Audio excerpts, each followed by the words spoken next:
बिरादर इस्लाम मुअज्जज सामने कराम बड़ो अफसोसेर संगे बली যে হুজুর আলা হযরত बार बार এই শব্দটি বলতে তো মনে আনন্দ প্রকাশ হয়, बार बार বলতে তো ভালো লাগে, কিন্তু আলা হযরতের জীবনটাকে কেউ পড়ে দেখার চেষ্টা করে না, কেউ আলা হযরতের জীবনটাকে পড়ে দেখার চেষ্টা করে না।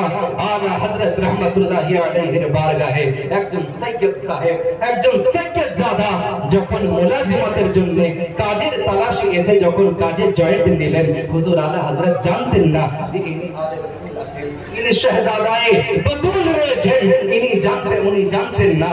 আর যখন ওনার কাছ থেকে কারো কাছ থেকে খবর পেয়েছেন যে ইনি আলে রাসূল আছে, নবী পাকের বংশধর আছে, আপনার দরবারে কাজের জন্য এসেছে, আপনার দরবারে কাজের জন্য রয়েছে, উনি সঙ্গে সঙ্গে ওনার চোখ দিয়ে পানি ঝরতে শুরু হয়ে গিয়েছে। আর পরিবারকে গিয়ে বলে, খবরদার কোথায় তিনি আছে তাকে ডেকে নিয়ে আসো আমার কাছে, ডেকে নিয়ে আসো ওই শাহজাদাকে আমার কাছে এসে হাজির করো। আজ থেকে উনি আমার কাজের জন্য নয়, বরঞ্চ যত রকমের মেহমানি হয় ওনার সঙ্গে সেই রকম করো, যত ধরনের মেহমানি হয় ওনার সঙ্গে করো।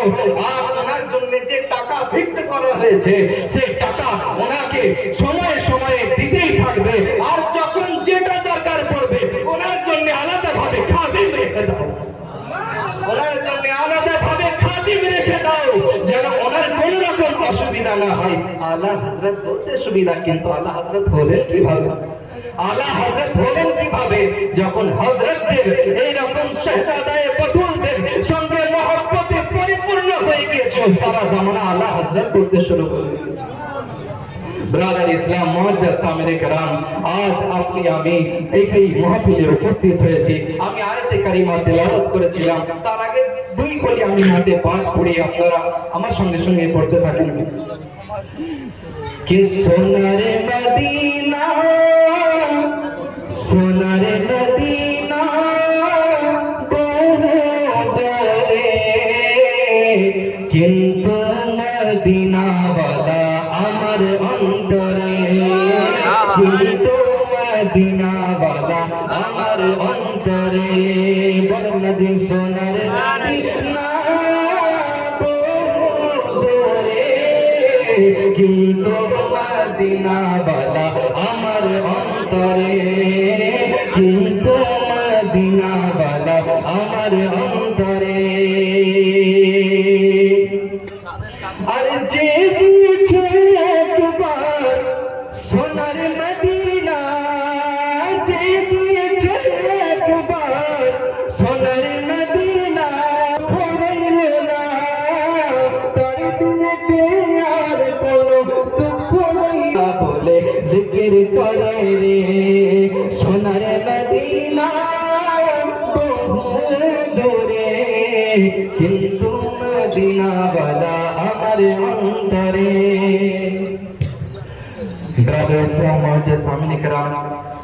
সম্মানিত উপস্থিতি, আমি আয়াতে কারিমা তেলাওয়াত করেছি মহামূল্যবান কিতাব থেকে। আল্লাহ পাক বলেন, হে মাহবুব আপনি বলে দিন, কুল ইয়া ইবাদিয়াল্লাযীনা আসরাফু আলা আনফুসিহিম লা তাকনাতু মির রাহমাতিল্লাহ।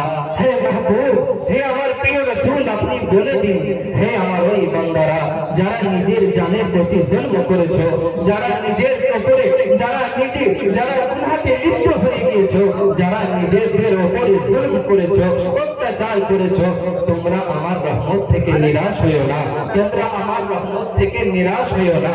অবশ্যই আল্লাহ তো সমস্ত গুনাহ মাফ করে দেন, অবশ্যই আল্লাহ তো সমস্ত গুনাহ মাফ করে দেন। এই তওবা কি জিনিস? তওবা কাকে বলে? তওবার আবিধানিক যে অর্থ, তওবার আবিধানিক অর্থ হলো লজ্জিত হওয়া। তওবার আবিধানিক অর্থ হলো লজ্জিত হওয়া। আর এর যে বিরাদর ইসলাম মুআজ্জাজ সামিনে کرام, এর ইসতিলাহি মানে যে হবে, ইসতিলাহি মানে আবিধানিক অর্থ তো আপনি শুনলেন, ইসতিলাহি মানে হলো যে কোন পাপ কাজকে করার পর, পাপ কাজ সংগঠিত হওয়ার পর সেই পাপ কাজকে বর্জন করে আল্লাহর পথে ফিরে আসাকে তওবা বলা হয়, তওবা বলা হয়। বিরাদর ইসলাম মুআজ্জাজ সামিনে کرام, এই রকম হাদিসে পাকে অনেক জায়গায় বর্ণিত রয়েছে, অনেক জায়গায় এসেছে। যেমন এক জায়গার মধ্যে বলা আছে, কুল্লু বনি আদম খাত্তাউন ওয়া খায়রুল খাত্তাইনা তাওয়াবুন। ব্রাদার ইসলাম মুআজ্জাজ সামনে কেরাম, আমার নবী সাল্লাল্লাহু আলাইহি ওয়াসাল্লাম ইরশাদ করতে আছেন যে আদম সন্তানদের প্রত্যেকেই গুনাহগার, আদম সন্তানদের প্রত্যেকেই গুনাহগার, তাদের মধ্যে উত্তম হলো সে যে তওবা করে। জোরে বলতে হবে সুবহানাল্লাহ। তাদের মধ্যে উত্তম হলো সে যে অত্যধিক তওবাকারী।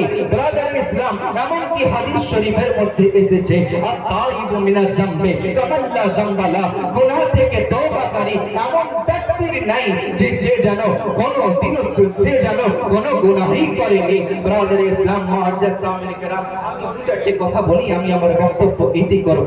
আপনি আমি সকলেই হযরতে বাহলুল দানা রাহমাতুল্লাহি আলাইহির নাম শুনেছি, তাই হযরতে বাহলুল দানা রাহমাতুল্লাহি আলাইহির নাম শুনেছি। হযরতে বাহলুল দানা আপনাকে আল্লাহ তাআলা কত শানের অধিকারী করেছিলেন, কত মর্যাদা আদা করেছিলেন, যে হযরতে বাহলুল দানার একটি ওয়াকিয়া মনে পড়ে যায়। হযরতে বাহলুল দানা রাহমাতুল্লাহি আলাইহি কত ভ্রমণে বেরিয়েছেন, যেতে যেতে আপনার আবহাওয়া খারাপ হয়েছে, তো উনি একটি ঘরের মধ্যে দেখছেন যে একটা ভাঙাচুরা ঘর হয়েছে। একটি ভাঙা ঘর দেখে উনি ওই ঘরের কাছে গিয়ে বলছেন, এই প্রাসাদের মালিক কে গো? এই প্রাসাদের মালিককে? একজন বৃদ্ধ লোক এসে বলে, হুজুর আমি।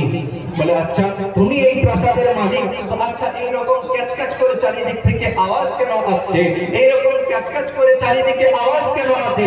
ওই বৃদ্ধ লোকটি বলে, হুজুর আপনি জানেন না যে প্রত্যেকটি জিনিসে আল্লাহর ইবাদত, প্রত্যেকটি জিনিসে আল্লাহর জিকির করে। এরা জেহরান জিকির করতে আছে, এরা জেহরান জিকির করতে আছে, জোর আওয়াজে জিকির করতে আছে।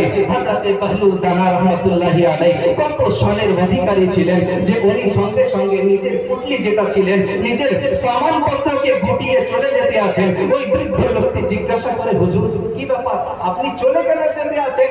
এই সমস্ত কিছু নিয়ে চলে যেতে আছেন যে এই ঘর ছেড়ে? উনি বলতে আছেন, তুমি এইটা দেখেছিলা, তুমি এটা দেখেছিলা, যে তুমি এইটা জানো যে প্রত্যেকটি জিনিসই আল্লাহর ইবাদত করে, প্রত্যেকটি জিনিসই আল্লাহর জিকির করে। তুমি এটা জানো না যে প্রত্যেকটা জিনিসই একটি নির্দিষ্ট সময়ে আল্লাহর সাজদাও করে? প্রত্যেকটি জিনিস নির্দিষ্ট সময় আল্লাহকে সাজদাও করে। তুমি এটা জানো না? তোমার এই ঘর সাজদা করার আগে আমি এখান থেকে বিদায় নিতে চাই। তোমার এই ঘর সাজদা করার আগে আমি এই ঘর থেকে বিদায় নিতে চাই। আল্লাহ পাক নিজ ওয়ালিদেরকে এমন শান ও শওকতের অধিকারী করেছেন।